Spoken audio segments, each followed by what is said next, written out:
नमस्कार, जय श्री राधे, हर हर महादेव, शिव शंभु। मैं आचार्य राकेश चतुर्वेदी इस कथा का सतत अध्ययन करने वाला सूक्ष्म विद्यार्थी अपने आप को आपके सामने लेकर आए हैं और एक गूढ़ विषय पर चर्चा करने वाले हैं। कई वीडियोस छाई हुई हैं।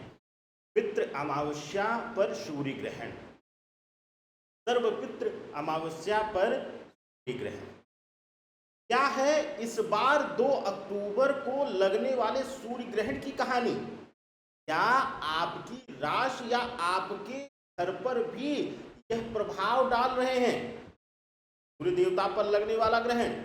तो आज इसी विषय पर चर्चा करेंगे। एक एक बिंदुओं से, एक एक राज से पर्दा उठाएंगे। बने रहिए वीडियो के साथ। क्या क्या आज चर्चा होगी, सबसे पहले उस पर नजर डालते हैं। सबसे पहले यह ग्रहण दिखाई कहाँ दे रहा है और ग्रहण का समय कालखंड क्या है भारतीय समयानुसार, तो कैसे इसको देखना है और कैसे इसका बर्ताव करना है, इन बिंदुओं पर भी चर्चा होगी। दूसरी बात, सर्वपितृ अमावस्या भी इसी दिन है, यानी कि पितरों का तर्पण भी इसी दिन किया जाएगा, श्राद्ध भी किया जाएगा। एक बहुत बड़े बृहद लेवल पर अमावस्या तिथि में लोगों की मान्यता है और वह मैक्सिमम जो श्राद्ध कर्म है वह अमावस्या तिथियों पर किए जाते हैं। तर्पण किया जाता है, पिंडदान किया जाता है। तो क्या इससे इस समय इस बार जो पितृपक्ष पर सर्वपितृ अमावस्या पर ग्रहण लग रहा है वह कहीं न कहीं नकारात्मक संकेत दे रहा है। क्या पितृ पीड़ित रहेंगे, क्या संतान संबंधी पीड़ाएं मिलेंगी, क्या जीवन में अब रुकावट और समस्याओं का ही सामना करना अब लिखा है। इन सभी पर्दों, इन सभी राज से पर्दा हटाएंगे और साथ ही जानेंगे क्या राशियों पर भी इसका प्रभाव पड़ेगा। तो आइए सबसे पहले बात करते हैं और सबसे बड़ा भ्रम तोड़ते हैं कि भारतवर्ष में इस ग्रहण का समय क्या है और प्रभाव क्या है। देखिए, भारतवर्ष में इस ग्रहण का जो समय है रात्रि के 9:13 पर आरंभ होगा और यह आपके शहर के अनुसार 10 मिनट, 15 मिनट, 20 मिनट आगे पीछे हो सकता है।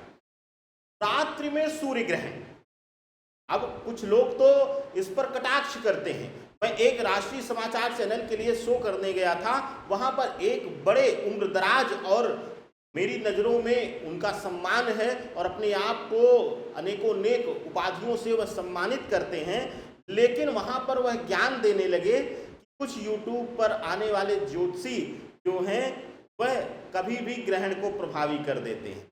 अब उनको कौन बताए कि जिस सौर मंडल में हम रह रहे हैं या जिस गैलेक्सी का प्रभाव हमारे राशियों पर पड़ रहा, जिन नक्षत्रों का, जिन ग्रहों का हम बात करते हैं, जो सौर मंडल है उसमें एक ही सूर्य है। चाहे हम अमेरिका में रहें, चाहे हम दुबई में रहें, चाहे हम भारतवर्ष में रहें या इस पृथ्वी के किसी छोर पर भी हम विराजमान रहें, तो वहां पर सूर्य हमारे लिए एकमात्र ही है। रात्रि बेला में लगने वाला यह सूर्य ग्रहण लगभग 9:13 से आरंभ होकर भारतवर्ष के समय अनुसार और रात्रि में 3:17 तक यह ग्रहण रहेगा। और क्योंकि रात्रि बेला में पड़ रहा है, जब यहाँ पर सूर्य उपस्थिति नहीं रहेगी, यानी कि सूतक मान्य नहीं होगा, सूतक का प्रभाव नहीं गिना जाएगा, लेकिन बर्ताव किया जाएगा। ये तो अच्छा समय है, भारतीय समयानुसार बहुत ही अद्भुत समय मिला है, क्योंकि आप समय से भोजन करके अपने आप को सतत कीर्तन भजन में लगाएं और प्रयास करें कि ग्रहण काल में पूरे समय गुरु मंत्र या फिर जो है प्रार्थना, वंदन, आरती या उनके मंत्रों का, नाम मंत्रों का जाप, अगर गुरु मंत्र नहीं लिए हैं तो वैदिक मंत्र मत करिएगा। दूसरी चीज कि भारतवर्ष में नहीं दिखेगा तो इसका मतलब प्रभाव नहीं पड़ेगा, बिल्कुल पड़ेगा। पहला भ्रम तोड़िए कि सर्वपितृ अमावस्या का इससे कोई अब लेना देना नहीं रह गया है। श्राद्ध कर्म पितरों से इसका कोई अब लेना देना नहीं रह गया है। क्यों? क्योंकि सूर्य उपस्थिति में ही श्राद्ध कर्म किया जाता है। अब इसका क्या कारण है, यह भी सुन लीजिए। क्योंकि सूर्य को प्रथम पितामह माना जाता है।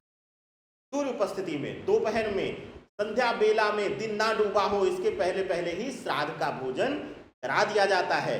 तो इसका अभिप्राय यह है कि रात्रि बेला में लगने से पितरों पर इसका कोई प्रभाव नहीं पड़ेगा, श्राद्ध कर्म पर इसका कोई प्रभाव नहीं पड़ने वाला है, क्योंकि सूतक मान्य भारतवर्ष में नहीं रहेगा। जिन जगहों पर सूतक मान्य है वहां पर अगर आप विराजमान हैं, अमेरिका जैसे देशों में विराजमान हैं, आप वहां रह रहे हैं, वहां पर अपने पिता का या पितरों का श्राद्ध कर्म कर रहे हैं, तो वहां आपको बर्ताव समय अनुसार करना पड़ेगा और यह बर्ताव आपके लिए जरूरी है, वहां पर इसका नकारात्मक फल देखने को मिलेगा। अब बात करते हैं भारतवर्ष में या विश्व पटल पर इसका क्या प्रभाव पड़ेगा। सर्वपित्री अमावस्या पर लगने वाला 2 अक्टूबर का यह सूर्य ग्रहण पूरे विश्व में उथल पुथल मचाएगा। जिन राष्ट्रों के रिश्ते बहुत अच्छे हैं उनमें भी नोकझोंक या तनाव तकरार की स्थितियां आएंगी। अंतर्राष्ट्रीय स्तर पर जहां जहां यह सूर्य ग्रहण दिखाई दे रहा है, यानी कि दिन की बेला में प्रत्यक्ष दिखाई देगा, वहां वहां पर सत्ता में बड़े परिवर्तन कराएंगे सूर्य देवता। सत्ता में यानी कि राजनैतिक गतिविधियों में बहुत बड़े परिवर्तन सूर्यदेव करा रहे हैं या यह ग्रहण प्रभाव कराता हुआ दिख रहा है। अब बात करते हैं राशियों पर इसका क्या प्रभाव पड़ेगा। देखिए, सूर्य को जब भी ग्रहण लगता है, क्योंकि ब्रह्मांड में एक ही सूर्य हैं, हमारे खास करके सौर मंडल में एक महाविद्वान जो हैं एक बार कमेंट किए थे कि गुरुजी आपको पता नहीं है लाखों सूर्य हैं। तो हमने कहा भैया यह सूर्य जो है अस्त हो जाए तो उन लाखों में से कोई एक उदय करके दिखा दीजिए। तो अभिप्राय सिर्फ इतना है मेरे कहने का कि पिता पितामह या घर का मुखिया चाहे देश में हो चाहे विदेश में हो, अगर वह बीमारी से ग्रसित होगा या किसी परेशानी में रहेगा तो आप सब घर के लोग भी परेशान होंगे ही होंगे। सूर्य ग्रसित हो रहे हैं, सभी राशियों पर इसका नकारात्मक प्रभाव पड़ेगा। सबसे पहले बात करते हैं मेष राशि। रिश्ते बुरी तरह तल्ख हो जाएंगे, रिश्तों में दूरियां आ जाएंगी, तनाव बढ़ा देंगे। वृषभ राशि, प्रेम संबंध में धोखा और साथ ही साथ विशेष करके कार्यस्थल पर आरोप प्रत्यारोप का खेल यह हो सकता है। मिथुन राशि, मिथुन राशि वालों के लिए आर्थिक तंगी, पैसे का फंसना, विवादित हो यह क्रिया देखने को मिलेगी। कर्क राशि, कर्क राशि वालों के लिए मानसिक पीड़ा, मानसिक रूप से घर परिवार या घर परिवार के किसी सदस्य द्वारा मानसिक उत्पीड़न किया जाना, यह प्रभाव दिखा रहा है। जो है सिंह राशि, सिंह राशि वालों के लिए आत्मविश्वास में कमी, गलत निर्णय और आपके अगेंस्ट समाज में या परिवार में विरोध होना, यह देखने को मिलेगा आने वाले 30 दिनों तक, 40 दिन। कन्या राशि, कन्या राशि वालों के लिए हड्डी से संबंधित रोग और साथ ही साथ नेत्र पीड़ा भी देते हुए दिखाई दे रहे हैं। बात तुला राशि की, तुला राशि के जातकों के लिए आर्थिक परेशानी देंगे, लेकिन साथ ही साथ आय के नए संसाधनों को भी बनाएंगे, जनरेट करेंगे, नए रास्ते भी खोलेंगे। वृश्चिक राशि, वृश्चिक राशि वालों के लिए आरोप प्रत्यारोप का खेल, घर में कलह इत्यादि का होना। बात धनु राशि की, धनु राशि के जातकों के लिए विद्या में अवरोध, कॉम्पिटिटिव एग्जाम्स इत्यादि की तैयारी कर रहे हैं तो मानसिक भटकाव, यह दो मुख्य रूप से चीजें देखने को मिलेंगी। मकर राशि, मकर राशि वालों के लिए दुर्घटना की संभावना या फिर छोटी मोटी सर्जरी इत्यादि की नौबत भी ला सकते हैं। कुंभ राशि, कानूनी पेचों में आपका फंसना, मानसिक पीड़ा, व्यर्थ का आर्थिक व्यय। बात मीन राशि की, मीन राशि के जातकों के लिए नौकरी में स्थानांतरण, प्राइवेट नौकरी है तो कुछ दिन खाली बैठने तक की नौबत आ सकती है और कार्यस्थल पर अपनों का विरोध भी झेलना पड़ेगा। तो ये रहा सूर्य ग्रहण के लिए राशियों का प्रभाव।